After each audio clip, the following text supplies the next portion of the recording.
आज सुनते हैं सावन मास पुत्रदा एकादशी व्रत कथा। तो एक बार बोलिए प्रेम से विष्णु भगवान की जय। पुत्रदा एकादशी माता की जय। लक्ष्मी माता की जय। युधिष्ठिर ने कहा, हे केशव, सावन मास के शुक्ल पक्ष की एकादशी का क्या नाम है और क्या महात्म्य है, कृपा आप कहिए। श्री कृष्णचंद्र जी ने कहा, हे राजन, ध्यान पूर्वक इसकी भी कथा सुनो। द्वापर युग में महीपति राजा महिष्मती नगरी में राज्य करता था, परंतु उसके पुत्र न होने के कारण वह अत्यंत ही दुखी था और पुत्र प्राप्ति के लिए अनेक प्रकार के प्रयत्नों को करता रहता था। अनेक प्रकार की चेष्टा करने पर भी जब उसको आनंद देने वाला पुत्र रत्न प्राप्त नहीं हुआ, तो राजा ने अपनी वृद्धा अवस्था को देखकर एक दिन अपनी सभा में अत्यंत ही चिंतित होकर प्रजाजनों को संबोधित करके कहा कि प्रजाजनों, मैंने इस जन्म में जहाँ तक ध्यान आता है कि कोई भी पाप कर्म नहीं किया और अत्याचार पूर्ण प्रजा से धन को भी लेकर अपने अर्थकोष में सज्जित नहीं किया, न किसी का धरोहर का ही हरण किया तथा अपनी प्रजा का पालन पुत्र के सरदेह कर रहा हूँ। धर्म कार्य के द्वारा पृथ्वी को भी अपने वश में कर रखा है। अत्यंत दुष्ट कार्य करने वाले को दंडित किया है और शिष्ट शत्रुओं के साथ भी मैंने उत्तम से उत्तम व्यवहार किया है, परंतु नहीं मालूम किस अज्ञात कारण के विषय से मुझे पुत्र रत्न की प्राप्ति नहीं हुई। इस पर आप लोग ध्यान पूर्वक विचार करिए। इस प्रकार राजा के अर्थ वचन को सुनकर प्रजागण और पुरोहित आपस में बात करके राजा के कल्याण के निमित्त वन को गए और मुनियों के आश्रम को ढूंढते हुए इधर उधर वन में भ्रमण करने लगे। उसी वन में उन्होंने अत्यंत ही घोर तपस्या करते हुए निराहार जिज्ञात्मा जित क्रोध मुनि का दर्शन किया, जो कि सर्वधर्म त्वम तेवा एवं सर्वशास्त्र प्राग्रंथ दीर्घायु महात्मा लोमेश थे, जिनके की कल्प के अंत में केवल लोमेश ही गिरते हैं। इसी कारण उनका नाम लोमेश पड़ गया। इस प्रकार उन त्रिलोकी महात्मा लोमेश को देखकर सब लोग अत्यंत ही हर्षित होकर निकट जा यथोचित रूप से प्रणाम करके उनके पास स्थिर हो गए। लोमेश मुनि ने सब लोगों को देखकर यह प्रश्न किया कि तुम लोग यहाँ पर किस कारण से आए और यहाँ पर क्यों स्थिर हो गए हो। तब सब मनुष्य ने कहा कि हे महाराज, हम सब लोग अपने कष्ट के निमित्त होने के लिए आपके शुभ स्थान पर आए हैं। यह कष्ट यह है कि हमारा महिजीत नामक राजा अत्यंत ही धर्मात्मा है, परंतु वह पुत्रहीन है। इस दुख से उसे अत्यंत ही व्याकुल देखकर आपके शरण में तपस्या करने के हेतु हम सब एक चित्र हुए हैं। राजा के अहोभाग्य से हम सब लोगों को आपका दर्शन प्राप्त हुआ है, क्योंकि महात्मा एवं मुनि के दर्शन मात्र से ही मनुष्य के कार्य सिद्धि हो जाते हैं।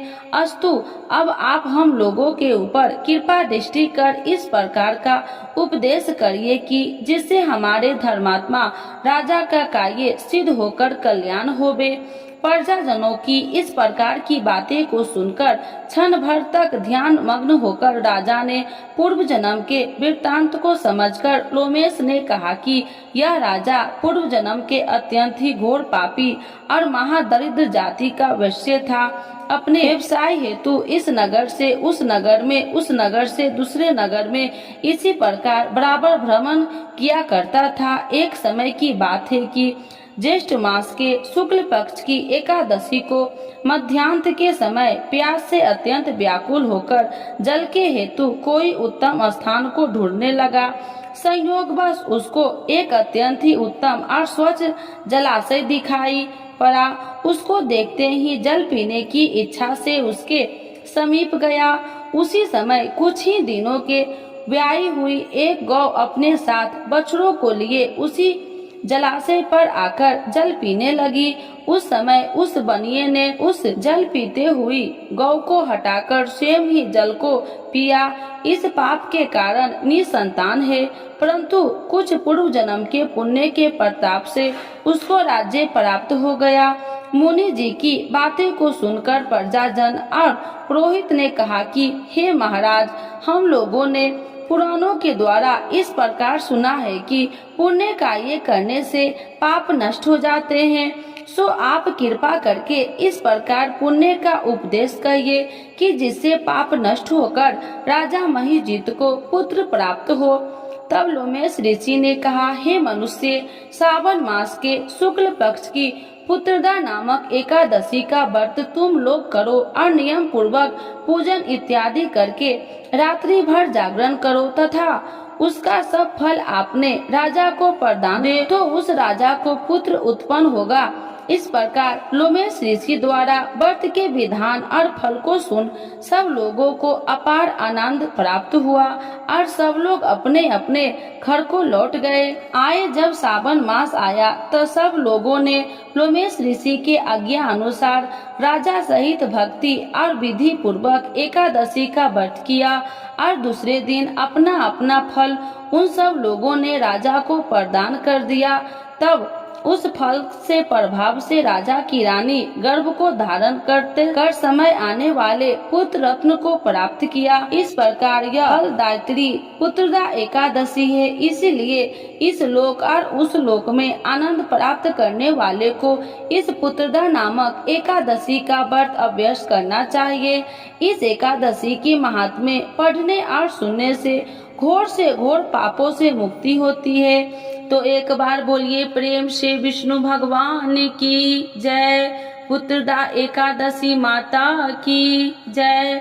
लक्ष्मी माता की जय। कथा के अनुसार प्राचीन समय में भद्रावती नगरी में सुकेतु मान नाम का एक राजा राज्य करता था। उसके कोई संतान नहीं थी। उसकी पत्नी का नाम शोभ्य था। उस पुत्रहीन राजा के मन में इस बात की बड़ी चिंता थी कि उसके बाद उसे और उसके पूर्वजों को कौन पिंड दान देगा।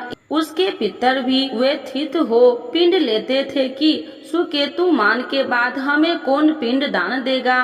इधर राजा भी बंधु बांधव राज्य हाथी घोड़ा आदि से संतुष्ट नहीं था कि उसका एकमात्र कारण पुत्रहीन होना था। बिना पुत्र के पितरों और देवताओं से ऋण नहीं हो सकते। उस तरह राजा रात दिन इसी चिंता में घुला करता था। इस चिंता के कारण एक दिन वह इतना दुखी हो गया कि उसके मन में अपने शरीर को त्याग देने की इच्छा उत्पन्न हो गई। किंतु वह सोचने लगा कि आत्महत्या करना तो महापाप है। अतः उसने इस विचार को मन से निकाल दिया। एक दिन इन्हीं विचारों में डूबा हुआ वह घोड़े पर सवार होकर वन को चल दिया। घोड़े पर सवार राजा उन पक्षियों और वृक्षों को देखने लगा।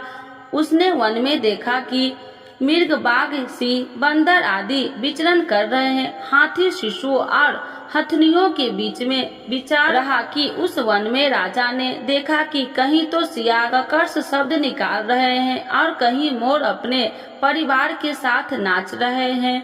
वन के दृश्य को देखकर राजा और ज्यादा दुखी हो गया कि उसके पुत्र क्यों नहीं है। इसी सोच विचार में दोपहर हो गई।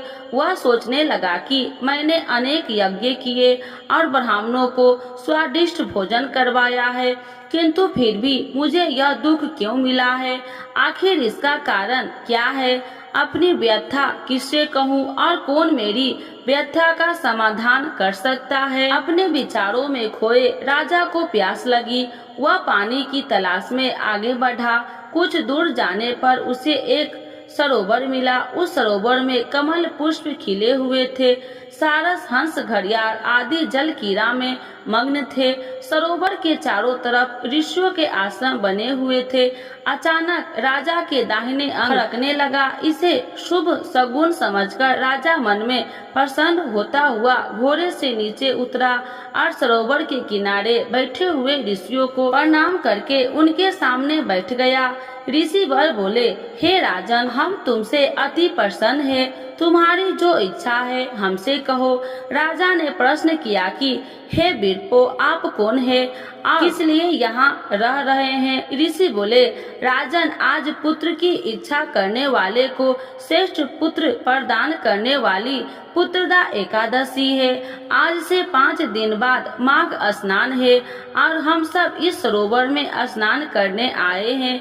ऋषि की बात सुन राजा ने कहा, हे मुनियों, मेरा भी कोई पुत्र नहीं है। यदि आप मुझ पर प्रसन्न है तो कृपा कर मुझे एक पुत्र का वरदान दीजिए। ऋषि बोले, हे राजन, आज पुत्रदा एकादशी है, आप इसका उपवास करें।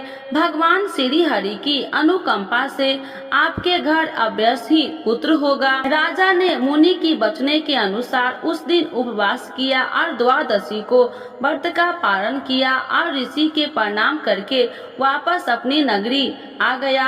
भगवान श्री हरि की कृपा से कुछ दिनों बाद ही रानी के गर्भ धारण और 9 माह के पश्चात उसने एक तेजस्वी पुत्र उत्पन्न हुआ। यह राजकुमार बड़ा होने पर अत्यंत वीर, धनवान, यशस्वी और प्रजा पालक बना। श्री कृष्ण ने कहा, हे पांडुनंदन, पुत्र की प्राप्ति के लिए पुत्रदा एकादशी का उपवास करना चाहिए। पुत्र प्राप्ति के लिए इससे बढ़कर दूसरा कोई व्रत नहीं है। जो कोई व्यक्ति पुत्रदा एकादशी के महात्म्य को पढ़ता व श्रवण करता है तथा विधान अनुसार इसका उपवास करता है, उसे सर्वगुण संपन्न पुत्र रत्न की प्राप्ति होती है। श्री हरि की अनुकंपा से वह मनुष्य मोक्ष को प्राप्त होता है। तो एक बार बोलिए प्रेम से विष्णु भगवान की जय, लक्ष्मी माता की जय, पुत्रदा एकादशी माता की जय। इस कथा के बिना अधूरी है एकादशी की कथा। तो सुनते हैं तुलसी माता की कथा। तो एक बार बोलिए प्रेम से तुलसी माता की जय, श्री कृष्ण भगवान की जय। एक बुढ़िया माई तुलसी जी को सींचती और कहती कि हे तुलसी माता, सत की दाता, मैं तेरा बिटला सींचती हूँ, मुझे बहू दे, पीताम्बर की धोती दे, मीठा मीठा घास दे, बैकुंठ में वास दे, चटक की चाल दे, पटक की मौत दे, चंदन का काठ दे, रानी सा साज दे, दाल भात का भोजन दे, एकादशी की मौत दे, कृष्ण जी का कंधा दे। जब तुलसी माता यह बात सुनकर सूखने लगी तो भगवान ने पूछा कि हे तुलसी, तुम क्यों सूख रही हो। तुलसी माता ने कहा कि एक बुढ़िया रोज आती है और यही बात कह के जाती है, मैं सब बात तो पूरा कर दूंगी, लेकिन कृष्ण का कंधा कहाँ से लाऊंगी। तो भगवान बोले, जब वो मरेगी तो मैं अपने आप कंधा दे आऊंगा, तू बुढ़िया माई से कह देना। जब बुढ़िया माई मर गई, सब लोग आ गए। जब माई को ले जाने लगे तो वह किसी से न उठी। तब भगवान एक 12 बरस के बालक का रूप धारण करके आए। बालक ने कहा, मैं कान में एक बात कहूँगा तो बुढ़िया माई उठ जाएगी। बालक ने कान में कहा, बुढ़िया माई मन की निकाल ले, पीताम्बर की धोती ले, मीठा मीठा ग्रास ले, बैकुंठ का वास ले, चटक की चाल ले, पटक की मौत ले, कृष्ण जी का कंधा ले। यह सुनकर बुढ़िया माई हल्की हो गई। भगवान ने कंधा दिया और बुढ़िया माई को मुक्ति मिल गई। हे तुलसी माता, जैसे बुढ़िया माई को मुक्ति दी वैसे सबको देना। तो एक बार बोलिए प्रेम से तुलसी माता की जय, श्री कृष्ण भगवान की जय। एकादशी के दिन यह कथा जरूर सुने। एक लपसी था, एक तपसी था। तपसी वैसा भगवान की तपस्या में लीन रहता था। लपसी रोजाना 1.25 सेर की लापसी बनाकर भगवान का भोग लगाकर जीम लेता था। एक दिन दोनों लड़ने लगे। तपसी बोला, मैं रोज भगवान की तपस्या करता हूँ, इसीलिए मैं बड़ा हूँ। लपसी बोला, मैं रोज भगवान को 1.25 सेर लपसी का भोग लगाता हूँ, इसीलिए मैं बड़ा हूँ। नारद जी वहाँ से गुजर रहे थे। दोनों को लड़ता देखकर उनसे पूछा कि तुम क्यों लड़ रहे हो। तपसी ने खुद के बड़ा होने के कारण बताया और लपसी ने अपना कारण बताया। नारद जी बोले, तुम्हारा फैसला मैं कर दूंगा। दूसरे दिन लपसी और तपसी नहाकर अपनी रोज की भक्ति करने आए तो नारद जी ने छुप कर 1.25 करोड़ की एक एक अंगूठी उन दोनों के आगे रख दी। तपसी की नजर जब अंगूठी पर पड़ी तो उसने चुपचाप अंगूठी उठाकर अपने नीचे दबा लिया। लपसी की नजर अंगूठी पर पड़ी लेकिन उसने ध्यान नहीं दिया। भगवान का भोग लगाकर लपसी खाने लगा। नारद जी सामने आए तो दोनों ने पूछा कि कौन बड़ा है, तो नारद जी ने तपसी से खड़ा होने को कहा।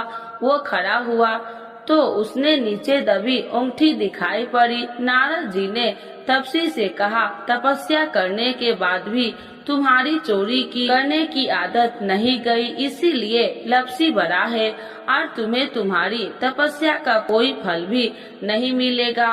तपसी शर्मिंदा होकर माफी मांगने लगा। उसने नारद जी से पूछा, मुझे मेरी तपस्या का फल कैसे मिलेगा? नारद जी ने कहा, यदि कोई गाय और कुत्ते की रोटी नहीं बनाएगा तो फल तुझे मिलेगा।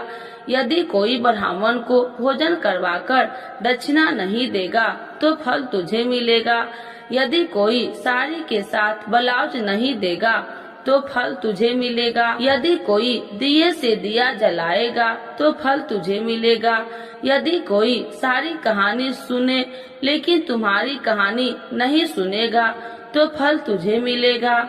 उसी दिन से हर व्रत कथा कहानी के साथ लपसी तपसी की कहानी भी सुनी और कही जाती है। तो एक बार बोलिए प्रेम से एकादशी माता की जय। एकादशी माता की आरती। जय एकादशी जय एकादशी जय एकादशी माता, विष्णु पूजा व्रत को धारण कर सकती मुक्ति पाता। ओम जय एकादशी जय एकादशी जय एकादशी माता, तेरे नाम गिनाऊं देवी भक्ति प्रदान करने, गण गौरव की देनी माता शास्त्रों में बरनी, तेरे नाम गिनाऊं देवी भक्ति प्रदान करनी, गण गौरव की देनी माता शास्त्रों में बरनी। ओम जय एकादशी जय एकादशी जय एकादशी माता, मार्गशीर्ष के कृष्ण पक्ष की उत्पन्ना विश्व तारिणी जन्मी, शुक्ल पक्ष में होए मोक्षदा मुक्तिदाता बन आई। मार्गशीर्ष के कृष्ण पक्ष की उत्पन्ना विश्व तारिणी जन्मी, शुक्ल पक्ष में होए मोक्षदा मुक्तिदाता बन आई।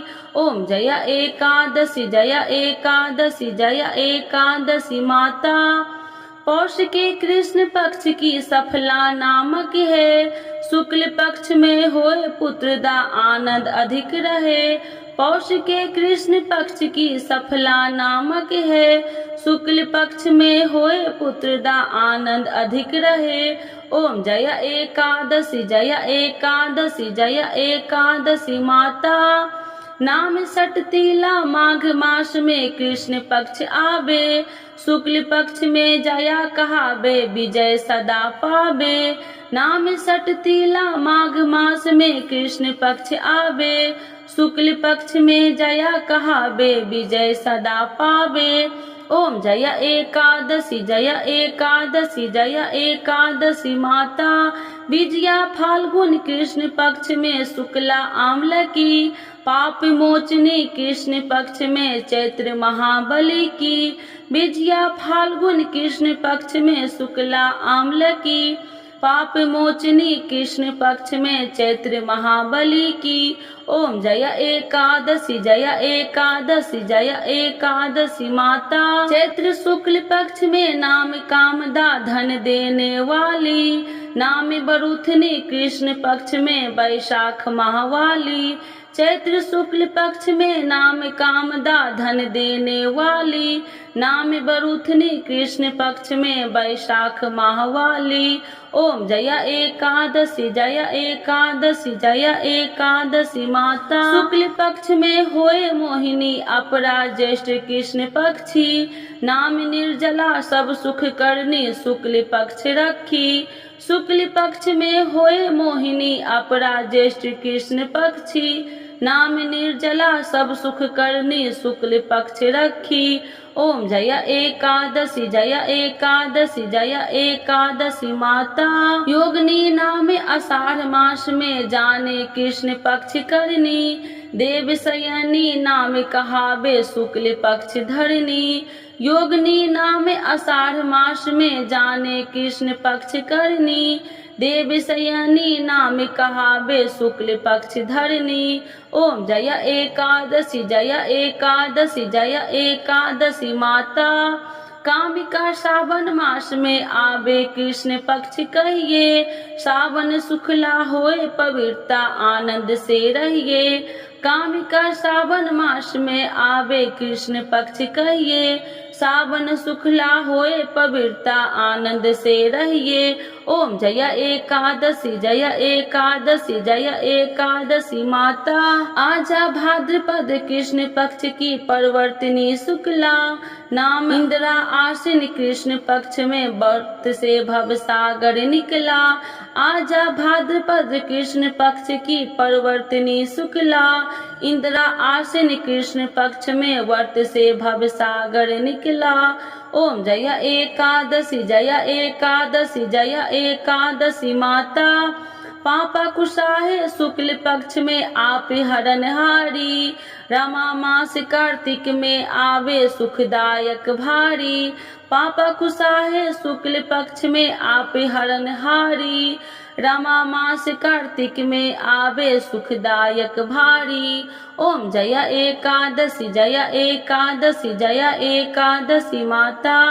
देवी उठाने शुक्ल पक्ष की दुख नाशक मैया, पावन मास में करो विनती पार करो नैया। देवी उठाने शुक्ल पक्ष की दुख नाशक मैया, पावन मास में करो विनती पार करो नैया। ओम जया एकादशी जया एकादशी जया एकादशी माता।